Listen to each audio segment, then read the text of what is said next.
Here's a part 2 for the vintage GE antique radio from 1939-1940 that we got working in the last video. I had it working, the sound was low and the speaker was quite distorted. We're going to see if we can improve on it today.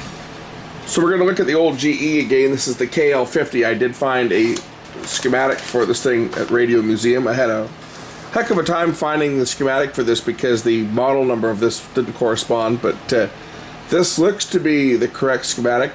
We'll go over this schematic as I get into the unit.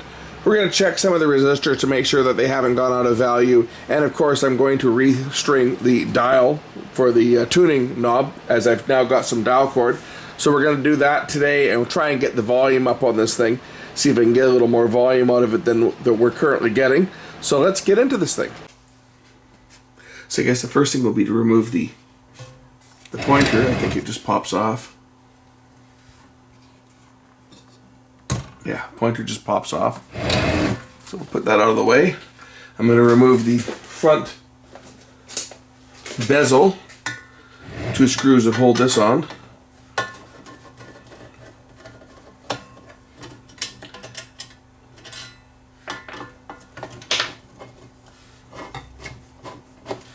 And of course there's a spacer there as well.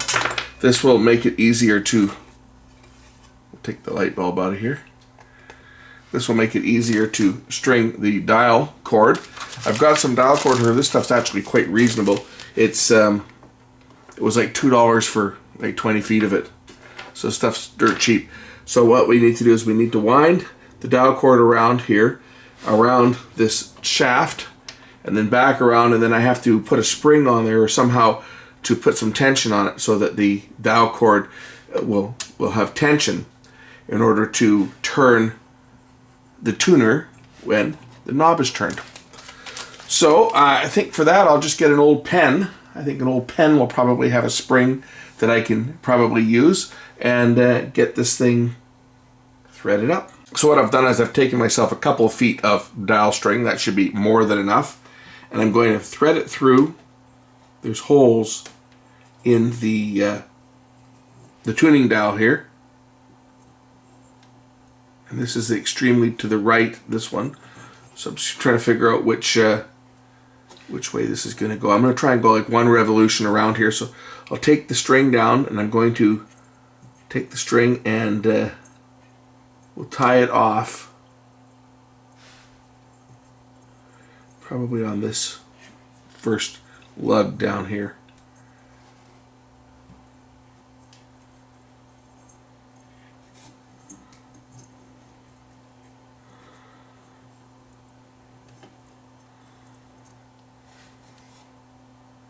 Yeah, that looks about right. So I'm going to tie a knot in the end of the first wrap because we're going to go around here a couple of times. So I'll tie a knot here, a double knot, and we'll tie it down to the end of the anchor point.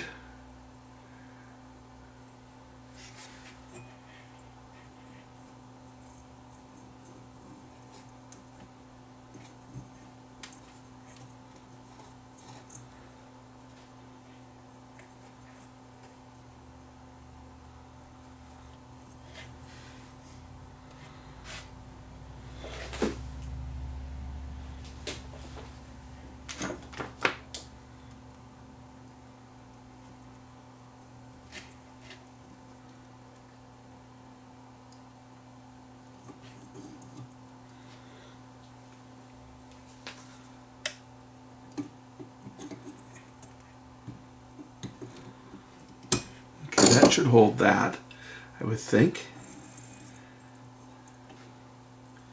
And we're going to go around 1 extra turn. And I'm going to take it around the dial stock, at least 2 turns, maybe 3 turns, like this. We'll bring it back around.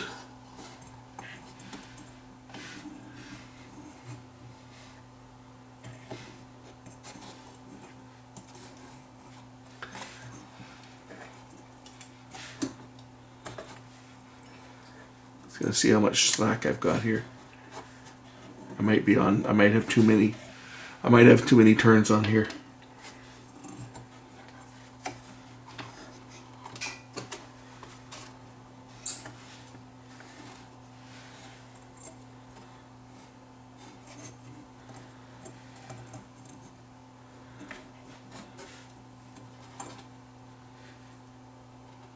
and take it in through this hole.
I'm just going to pull this tight and just see whether I've got enough tension on here. So just wrap it like that and just see if this will turn. Looks like it will.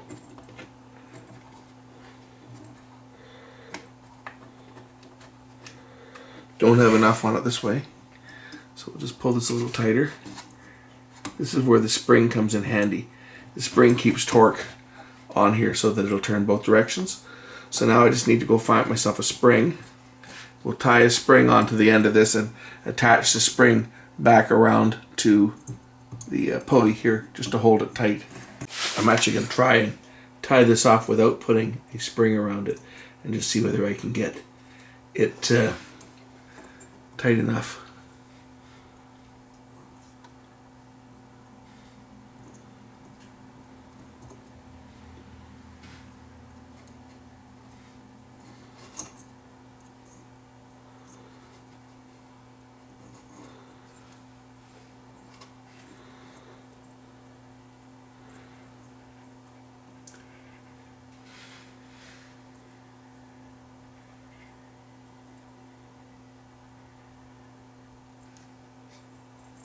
I might be able to get this tightened up without using a spring. That's what I'm thinking.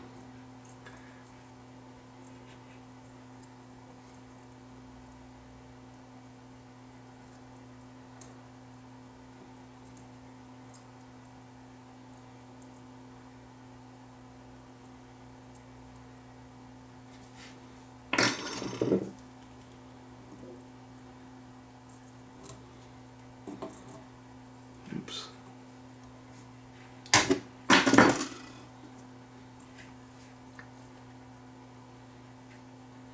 For the amount that this radio is going to be tuned, right? So I can tune it back and forth and it will turn. Then I may be okay. Okay, let's see how this works here.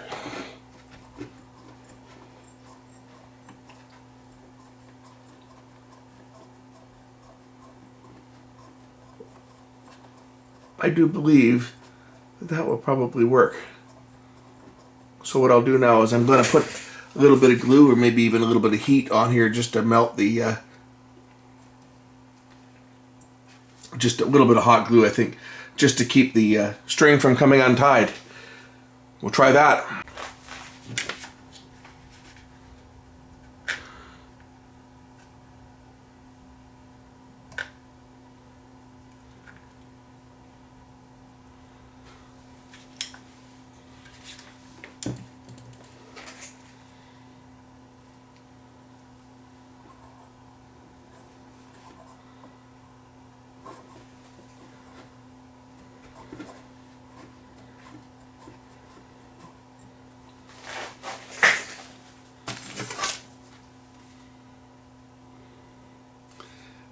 Printed in USA. Radio is made in Canada though, but the dial, the metal, this is actual metal. The metal dial was printed in USA. Okay, let's get the spacers back on here and get this reattached. And then we can get on with doing some of the other tests that I need to do on the radio to make sure that that everything is good.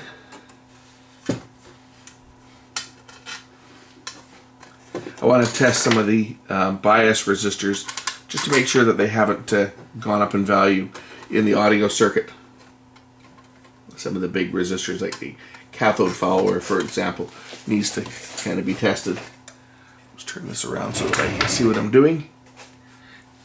And of course, lost both the spacers at the same time.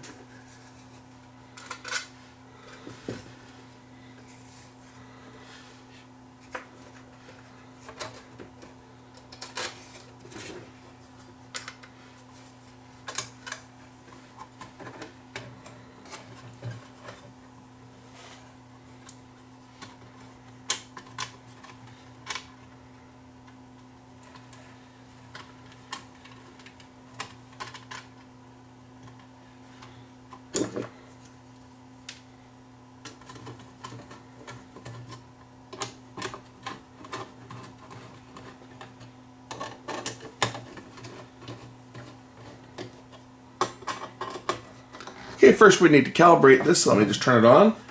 We'll find our radio station and put the pointer back on.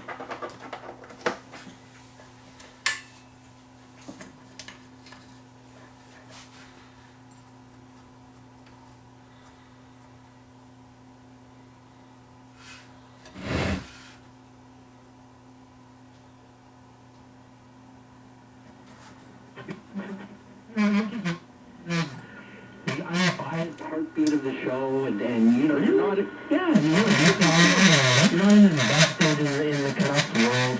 What are you talking about? I have a show that's all Canucks, you know.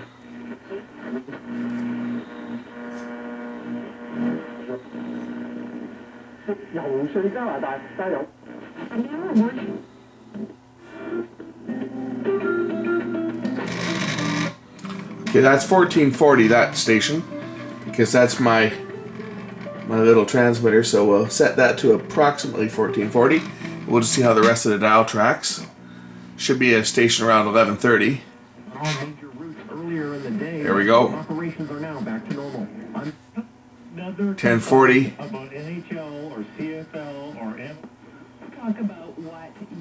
980, that looks pretty good.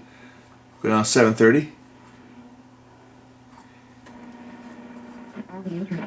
About it. The bridge back itself is in fantastic shape.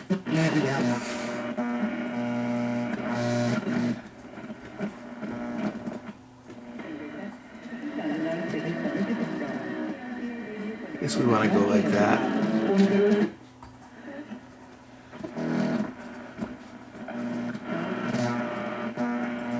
Yeah, that's where we want to be.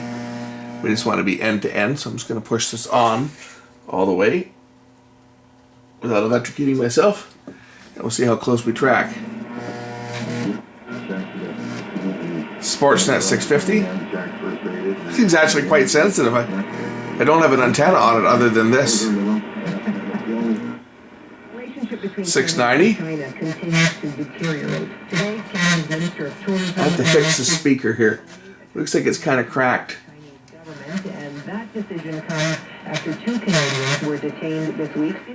We're going to fix this speaker. I'm going to use some silicone to see if we can get the speaker to quieten down a bit. I think the silicone's okay. This stuff dries out if you leave it sit too long, so this has been sitting here for a while. So we're going to put a bit of a bead of silicone around the edge of the speaker here. Because the nice thing about this stuff is that it doesn't get too hard. It stays kind of flexible.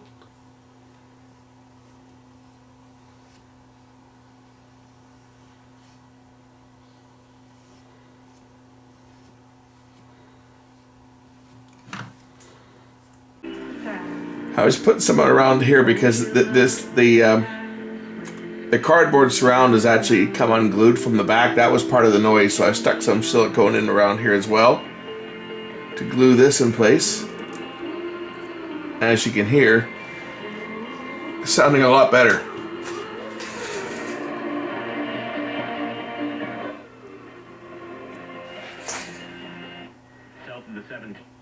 East-west connector eastbound again. The lineup. The news channel, or the traffic channel.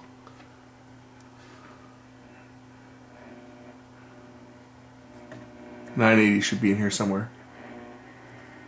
Advent calendar, if I may quote you, Ms. There we go. All on the Advent calendar, meaning all are available on the same slate of the calendar. Right. And the 10:40. 11:30. You can make This is really sensitive, this radio. I believe that's a Chinese channel. No, that was not. This is the Chinese channel. That must have been. There's a crash at 152nd Street and 64th Avenue westbound. What channel is this? Now all to almost 168th Street, so do expect delays through that stretch. In Richmond. Don't know what channel that is. I'll have to listen and see what that is. No, it's another Chinese channel that would just have to be broadcast in English. I think this is Chinese. Maybe not. It's 1200. I have never found this station. It must be a new station. Because that was 1310 there. Then yeah, that's 1310 or 1320, and then should be 1410. Yeah, that's 1410. And then there's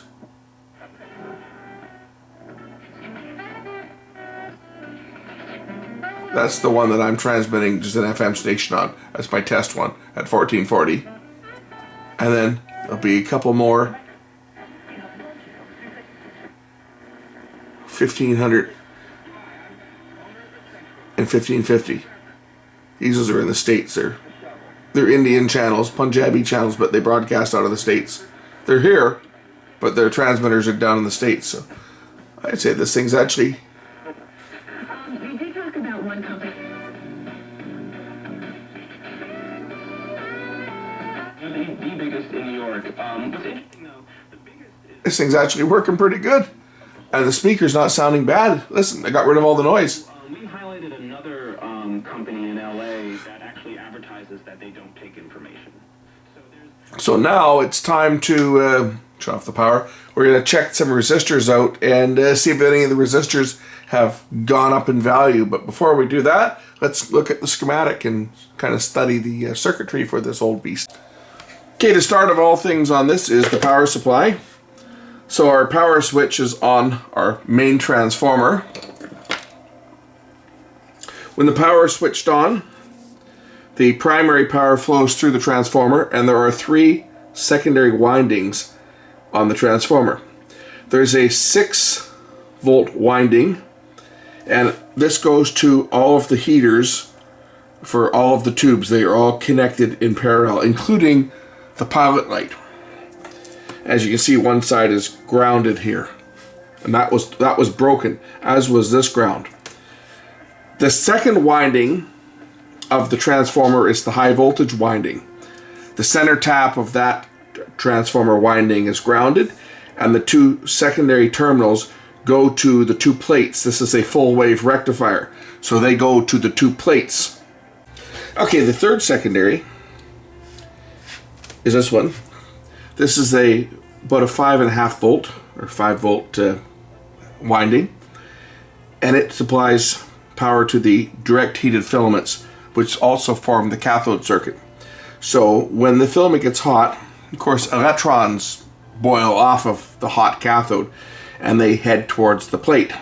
So it's a depletion of electrons which actually makes the filament go positive, because the electrons are going from the hot cathode to the plate to replenish the lack of electrons on the plate, which when the electrons flow is when the plate itself becomes positive with respect to the filament, and then the electrons fly off towards the plate. And as the AC waveform reverses, it switches from one plate to the other. This is a full wave rectifier. Common cathode, and just electrons will flow to one plate during one phase, and electrons will flow to the other plate on the other phase, which makes the filaments positive by potential because of the lack of electrons. So this winding ends up with about 220 or 230 volts DC potential across it. That's filtered out by the first filter capacitor, which we changed. Then it flows through the speaker field coil. Now the speaker field coil is right here on the speaker itself. If we take a look at the radio, the speaker field coil is right here, and you can see it. So there's about 220 or 230 volts flowing through this coil.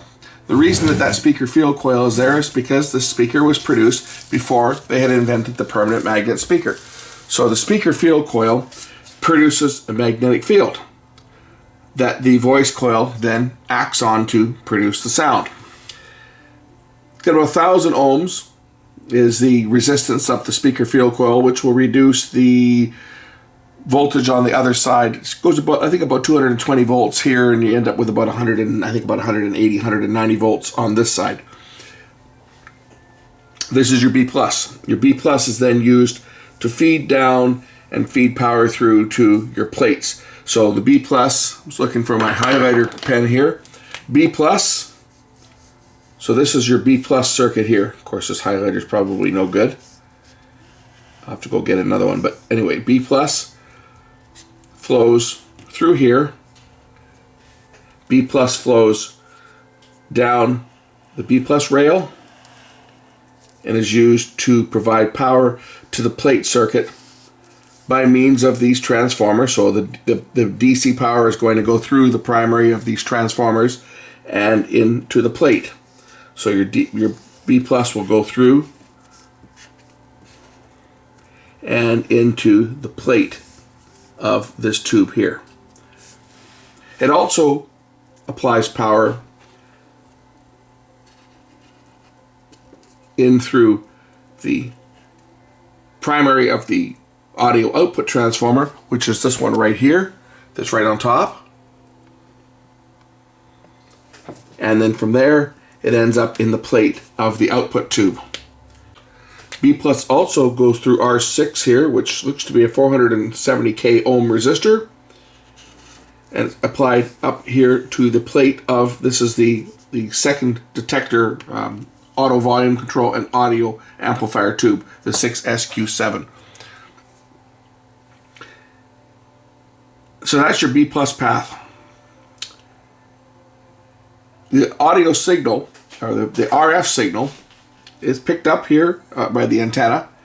Your oscillator generates, so here's your oscillator coil. This generates your local oscillator, which is mixed in with the first stage, the oscillator in the first RF stage, which produces your intermediate frequency, which I believe is this 455? I think this is 455 on this one. But there goes through, the output from the plate is coupled into the second stage through the first IF transformer, because the plate voltage is going to fluctuate with the incoming signal. Secondary of the first IF transformer applies that signal into the grid of the first, or the second IF, I guess it's the first IF stage. There is only one IF stage here. Well, this is the second one. This is your first IF stage, your IF transformer. This amplifies the signal, passes it to the second IF transformer, where it is coupled into the detector. This tube here, the 6SQ7, is a dual function tube. It's got a diode function and a triode function. Your RF comes through here. It's the RF is filtered. This is the second plate here, which just has a cathode and a plate. This forms your diode or your detector. So the RF is removed here, so that you end up with just your audio coupling across the output here through this transformer. Your audio ends up at the volume control, so your audio is picked off here just by means of rectifying out the carrier, and your audio remains. Your audio goes through through the volume control, and it comes back up and it goes into the grid of the triode portion of the 6SQ7. It's hard to read here, but there is a single grid here. The plate from this tube is coupled over to the audio output. There's a capacitor here, C46, blocks the DC, and then it's coupled into the grid of the output tube, which will then drive the output tube, modulate the audio into the audio transformer. So now this is fluctuating with the plate voltage is fluctuating with the audio signal that is applied to the grid. I want to say gate because I'm thinking solid state, but grid. Audio output then is fed the secondary. There's two coils here. You've got your voice coil, but you see there's also what's called a hum neutralizing coil. And the hum neutralizing coil, we'll take a look at that on the radio itself. So here's our secondary wires going to the speaker, right? Voice coil is on this one. The other side of the voice coil is actually down here. That's going to the voice coil because this is the hum neutralizing coil. So the secondary of the transformer is connected to the speaker here, but that's actually not going to the voice coil. It's going to this hum neutralizing coil, which is another coil of wire that is wound around the field, but it's wound in the opposite direction of the field coil. So what that does is, because there will be some AC hum that makes it through the filter capacitors in the field coil, the hum neutralizing coil provides the audio signal out of phase with the audio signal that's moving the voice coil. So as the voice coil is going positive, the neutralizing coil is generating an opposite field, which is then influenced on the speaker field coil to reduce hum. They call it hum neutralizing, so they neutralize the hum because there will be some hum present in the output itself. That neutralizes it by through magnetic influence through the speaker field coil. It was quite the ingenious method that they used to neutralize hum on these older amplifiers. This schematic's a little bit different. This one shows a phono socket because the KL-50 actually had a phono input, which this radio does not have, but it's very close to it. This radio is essentially the same minus that. You'll notice that the phono socket is also coupled with a capacitor, and how it worked on this was you turned the volume down for the radio, but the phono had no volume control. I would imagine that the actual turntable itself, the output would have a control on that because this was coupled directly in to the grid of the triode portion of the 6SQ7. When I saw that, I was scratching my head at first and realized, wait a minute, there is no volume control. It's just coupled in. You see, you've got your 0.01 microfarad cap from the wiper of the volume control. When you turn the volume control up, you're applying the signal from the detector through here. When you turn the volume control down, it's grounding it out. But that's isolated, right? The ground will not get through here. The phono socket has no control. It's just coupled straight in through 0.01. So it's like someone thought, as an afterthought, let's give it the ability to have sound added. And you could actually do that if you wanted to take one of these old radios and say, put an auxiliary input. You could do that on this. You could just use a 0.01 mic cap and take it right into the grid of the 6SQ7 and then use the amplifier of a radio like this to say put a Bluetooth unit. Why anybody would do that, I don't know, because if you're a collector of these old radios, you don't want to run up hours. You're not going to be listening to your iPod or your phone through one of these radios just for the sake of listening to it through the radio, because doing that, you're just running up hours unnecessarily on these tubes, which these tubes are difficult to find. These metal can tubes here are almost impossible to find.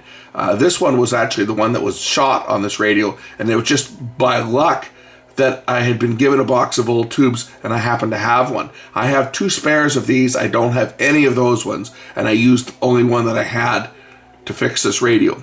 That is how rare these tubes are. I have another radio that uses a 6, I was going to say it's a 6SC7, an old Holocrafters, and that tube is starting to get a bit weak. And I'm going to say probably 30 years ago, I was trying to get that tube and I was told it was obsolete. Now, that was before the internet. I'm sure if I went looking for a 6SC7 today, I probably would find one. Somebody's got tucked away, a used one somewhere. But at the time when I was trying to buy one in the electronics store, I went into the big shop, which was Main Electronics. They're closed now, but the owner of the store passed away. Actually, the owner of the store, the original owner of the store, and his son, who ran the store, they both passed away within about a week of each other. I think it was maybe 2 to 3 weeks, but it was very, very, very close. And then the grandson, who took over the business, decided that he didn't want to be in the retail electronics parts business and sold off all of his inventory. But they had literally thousands of tubes. They didn't have the one I was looking for 30 years ago. Anyway, let's see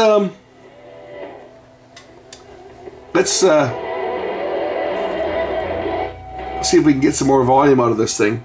I'm going to unplug it and let the voltage drain off at first. But we're going to check some resistors here. I don't know if this tube is any good or not. This output tube might be getting weak. I haven't tested it, but a few things that I can test that could cause low audio would be what the cathode capacitor, or not capacitor, cathode resistor, which is going to be this one here. That one could have changed in value. It looks like it's supposed to be 470 ohms. And if that were to go up in value, you wouldn't have the gain. You'd lose your output, because that's basically keeping the cathode close to ground potential. So if that went up in value, you wouldn't have the gain. The voltage would float higher and you'd have less output. The capacitors have been changed here, so they are not going to be an issue. This 470K on the grid, that's not going to be a problem.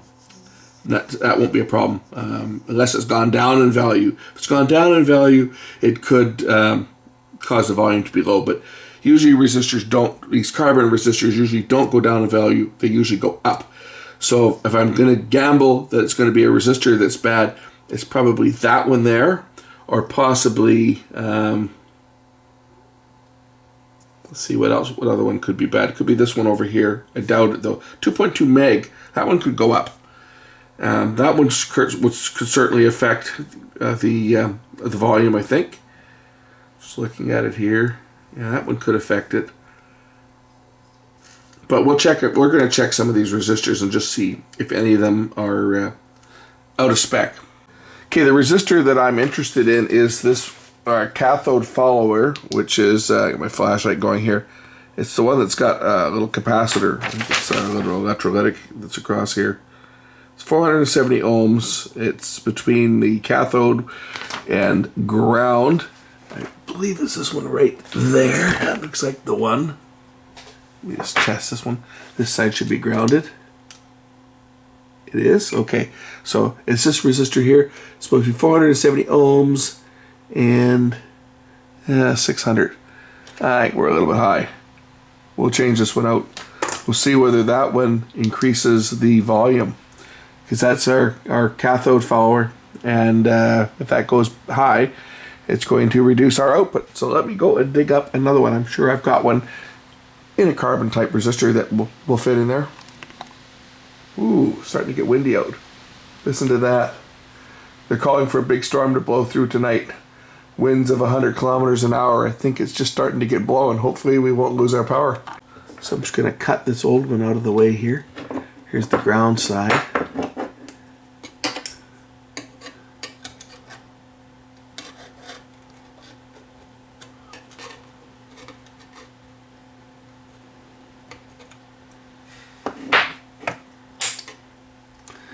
And the other side is up here. I don't like that. Loose wires. So asking to short out.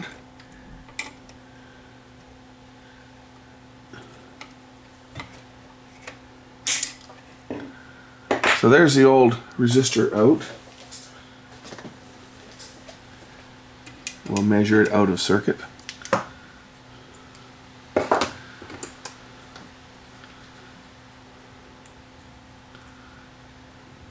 Uh, 600 ohms. Here's a new one to go in. 523.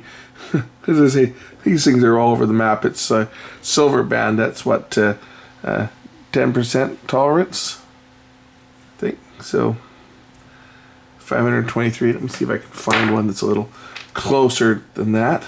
Here's another one. This one's also a little bit off. This one's coming up at 500 ohms or 506 ohms. Well, that's better than 600 ohms. It's closer. It's in the ballpark. As I say, these old carbon resistors, they're all over the map. I don't have any film resistors of that size in a 1 watt type resistor. So I will have to make do with what I have. We'll put this one in.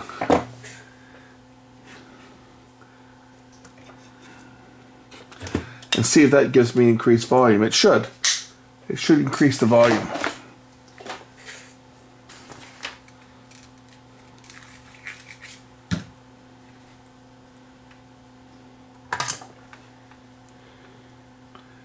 Of course, this has been used before.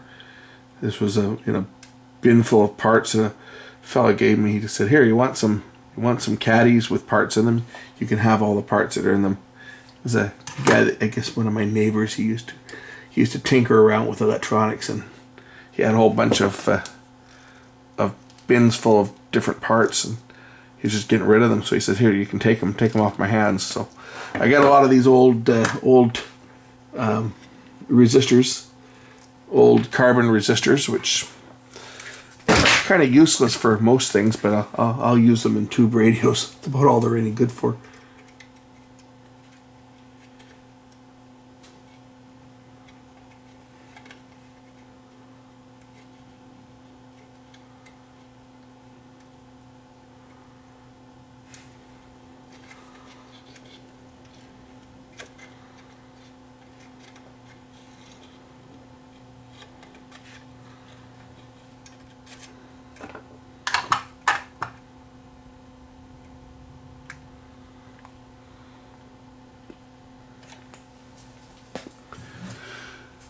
Let's try it.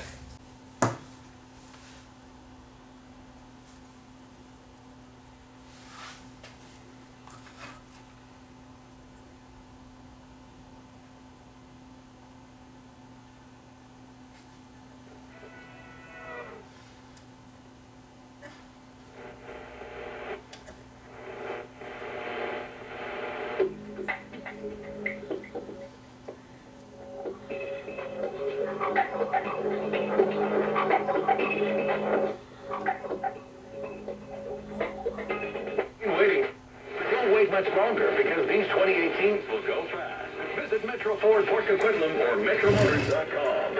This is a Bloomberg Pursuit Look at Luxury. Out with the silver and fine china, in with the hooch. While art and jewelry continue to top the list of insured collectibles, AIG's head of global collections sees younger generations. Check a few of the other resistors in that circuit. Okay, this one should be 47K. Yeah, 450K. That's, yeah, it was supposed to be what, 470? That's 450, so that's probably okay. And this other one here should also be 470. And what is this one measuring?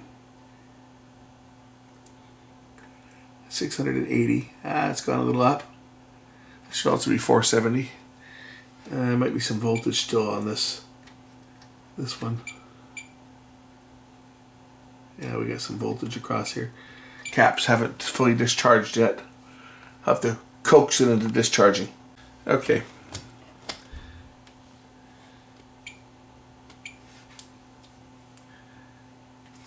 We are discharged.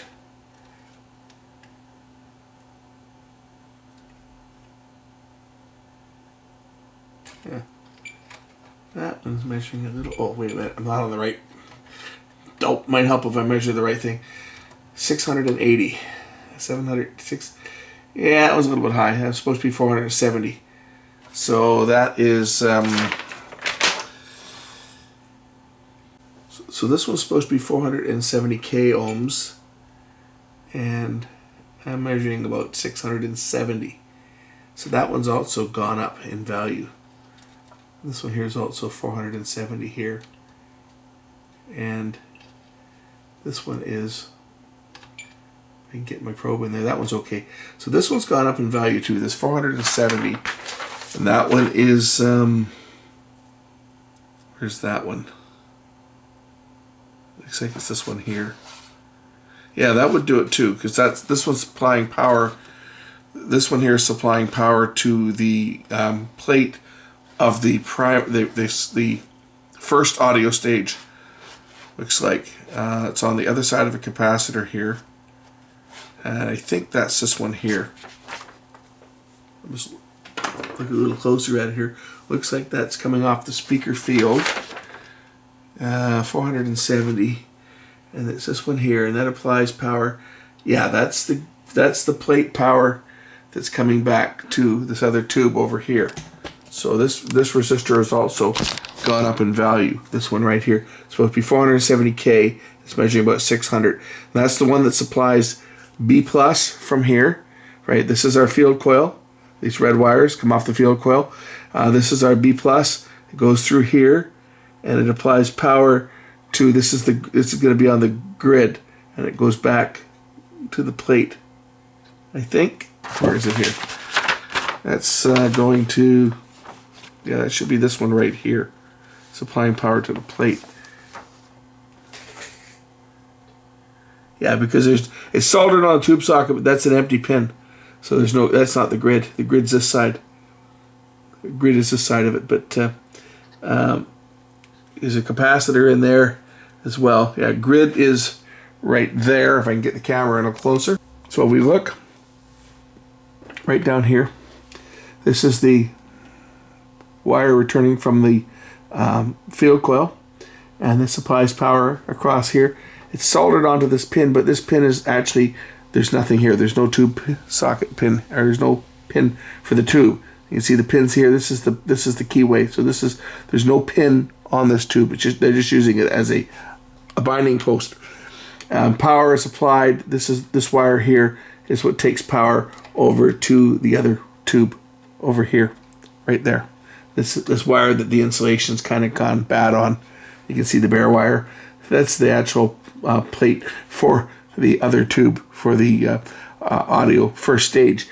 The audio is coupled over this capacitor into the grid, which is here. So this resistor here has also gone up in value. It's a 470K. Let's change that one. So I got another old resistor here. This one's green, but doesn't matter. It's 498K. That should do the job.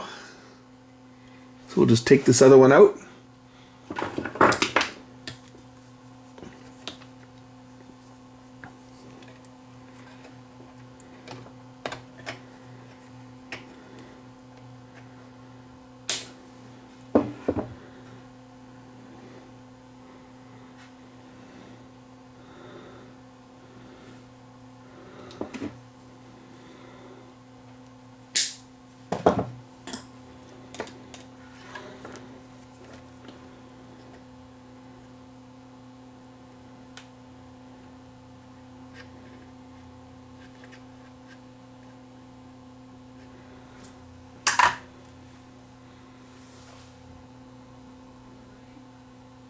Okay, let's try it again.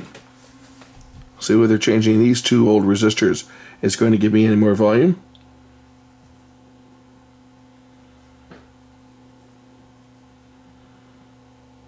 I have a picture in the. I think I have a picture. Bob Bench and I were there.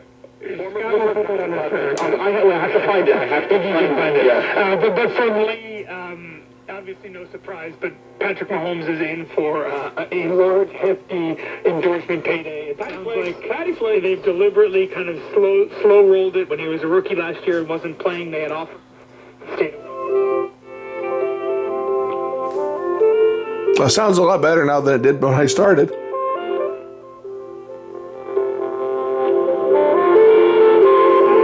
We're going into distortion now, so I don't know what the condition of the tube is, right? That output tube could be getting a bit weak at this point.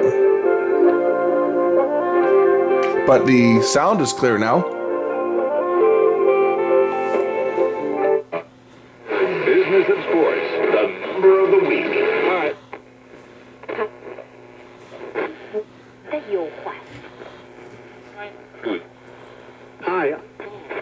so good. The bad news, the in-laws are coming for the holidays. The good news, we have lots of sofa beds in stock for immediate delivery.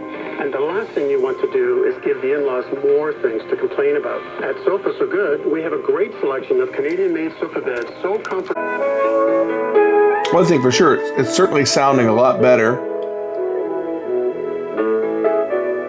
That speaker is actually not sounding bad. A little bit of silicone to cover up some of the cracks in it, because it was cracked quite a bit around the edge here, and this surround was coming off, so that's where it was all buzzing, was this. The nice thing about using silicone rubber is that it remains fairly flexible, right? I mean, this is not a woofer. These weren't a hi-fi speaker. It's an AM radio.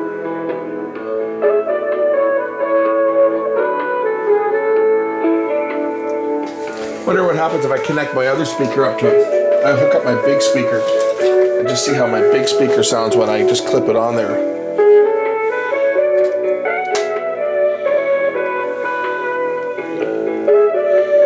Try not to electrocute myself at the same time.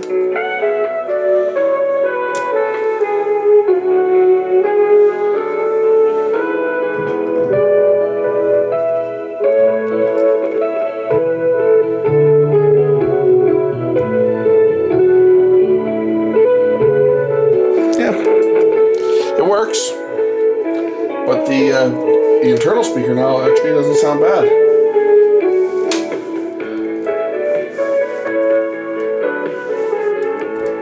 Volume-wise, this thing's not going to rattle any windows, but it certainly is for a table radio. It certainly gives enough volume to listen to.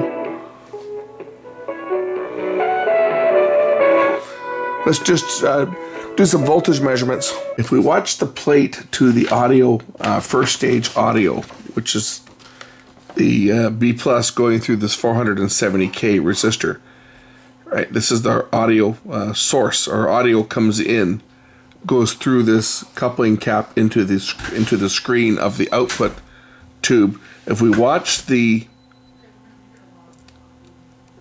voltage on the plate as the set warms up, if we clip on here and we watch as I power the set up, watch the voltage go right up to like 260 volts, 270 volts. As the tube warms, that voltage is going to drop as the tube goes into conduction. And it's going to settle down around 60 volts. I think I might be a little bit low. So that tube may be being driven into excessive DC conduction. So let's just take a look at some of the bias resistors, the bias circuitry around the 6SQ7 detector and first stage audio, because it kind of looks to me that it may be being driven on a little bit hard and dropping the voltage down for the audio output. So next we'll hook a scope up to the plate of the, this is the driver tube. So this is the plate right here, or our signal comes up. It's loading down to about 60 odd volts, but again, this is a Class A amplifier, so the B plus will load down because the tube is obviously always biased on. So we're going to take a look at the levels coming out of this grid, or sorry, not the grid, to the plate here.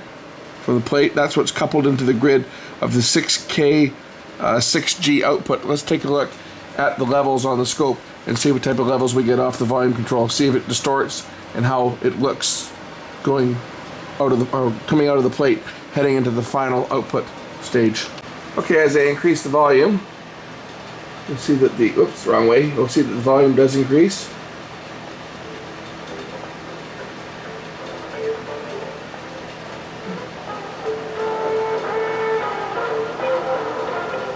So now we're getting into clipping of this tube.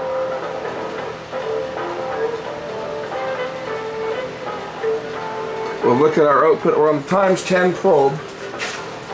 So we're at 500 millivolts per division on the times 10 probe. So that's 5 volts. So 5, 10, 15, 20, 25, 30. Yeah, we got about 40 volts peak to peak on the plate. that tube is fine. Let's take a look at the output from the output tube. So this is the grid now that we're looking at here. This is the grid on the output tube that we're looking at. We're going to go over to the plate and look at the signal that's driving the speaker transformer. And the plate is, where the heck is it?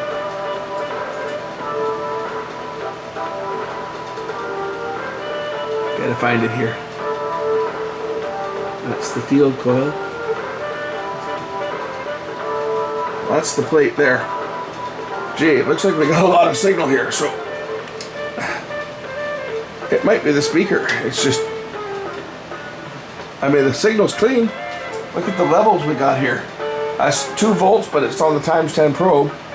So 20, 40, 60, 80, 100. We got over 100 volts. Right, if we're at 20 volts per division. So, right, 20, 40, 60, 80, 100, 120, 140. We had about 160 volts peak to peak, and it's clean. So I think our volume limit is it might be the horizontal, it might be the speaker transformer, or just the speaker itself, and it's all it's capable of delivering. Here's the cathode of the output tube. As you can see, there's no excessive voltage on that, no excessive current. That's working good. I think our output limit is either the output transformer or the speaker. Okay, here's a little speaker to tell you about without the neutralizing coil. Violent break and enter.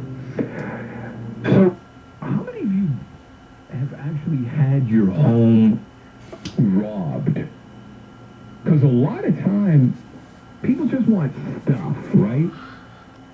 Doesn't seem to make much difference. They want to get in and out of your house, and they don't want you to be home. And if you're home, there's a better chance that they are going to get caught. But have you ever been involved in a break and enter where things got violent, or you got tied up, or you were asked where things are? I'd like to hear from you. There's one story that we specifically want to talk about. And if that's happened to you, give us a call. 855-1-855-633-1010. 1-855-633-1010.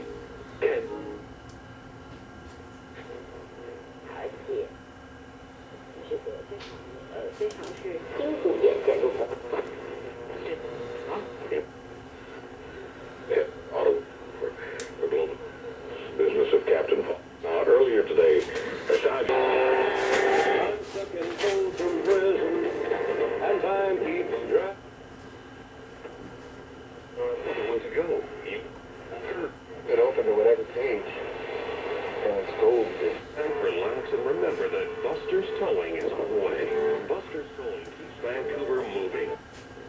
I get the sneaky suspicion that my B plus might be a little bit low. So we got about 208 volts AC on the plates. 206, okay, DC. It might be okay. But I look on the other side of the field coil and it's only 157. So we're losing a fair bit of voltage across that field coil, which is equivalent to about 1,000 ohms. So that's probably about right. Again, this transformer that's in here though is not the original transformer, and the schematic doesn't tell me the voltage.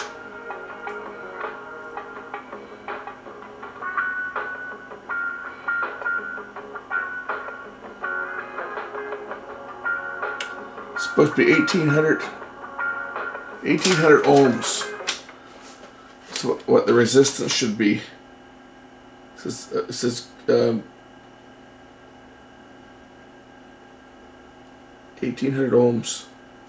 1800 ohms between ground and either side of the transformer. Let's just see whether it's the right transformer.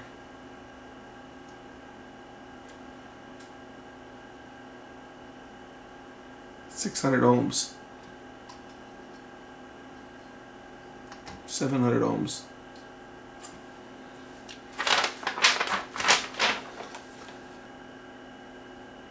Now, this might not be the right transformer. Our B plus might be a little bit on the low side. Because I see a 230 on here. I don't know if that's supposed to be 230 volts. It's only coming up at 208.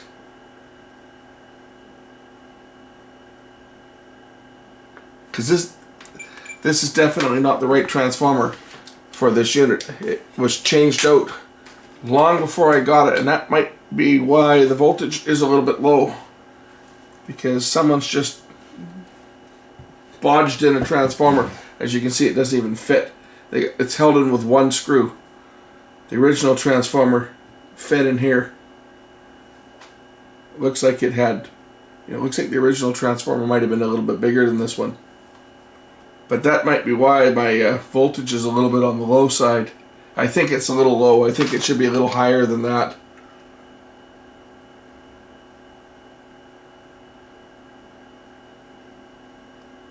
Schematic doesn't have any voltages printed on here. That would be nice.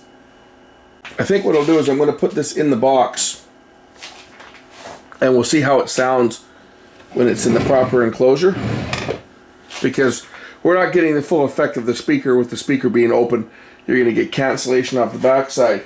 So it's likely going to be a little bit louder once I get the unit back in its cabinet. So clean that, clean off that lens here a bit.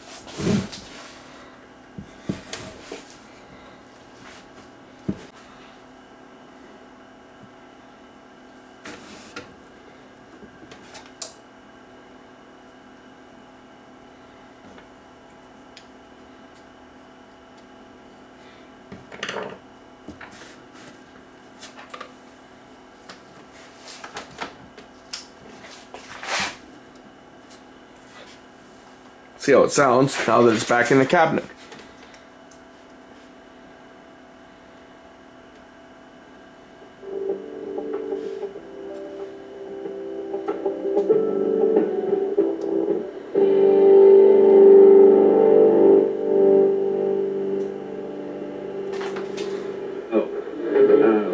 Nothing Google obviously does. So this guy, what are you guys? These guys are determining the future of the country to the south of us. That he wouldn't have the comprehension to understand why that is a dumb. You have, I think, compared to the earlier songs, very upbeat. Do we have the answer to the trivia question there? Yes. Largest gap in pass touchdowns for the NFL leader in earning that.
I'll still try an output tube. When I get a hold of my buddy with a tube tester, we'll test the tube on it and see. But it looks, I mean, the level coming out of that tube, there was lots of voltage swing on there.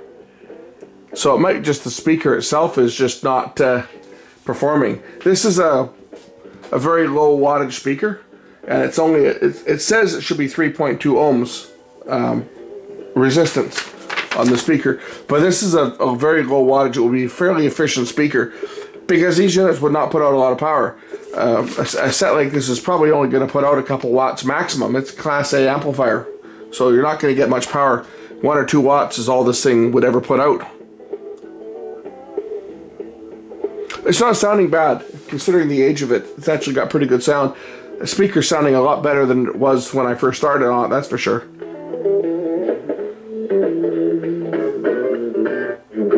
What, Congresswoman? If you Google the word idiot, $39 on a 2019 Corolla. That's not a very strong station. It's pulling it in pretty good. Or online at jptoyota.com.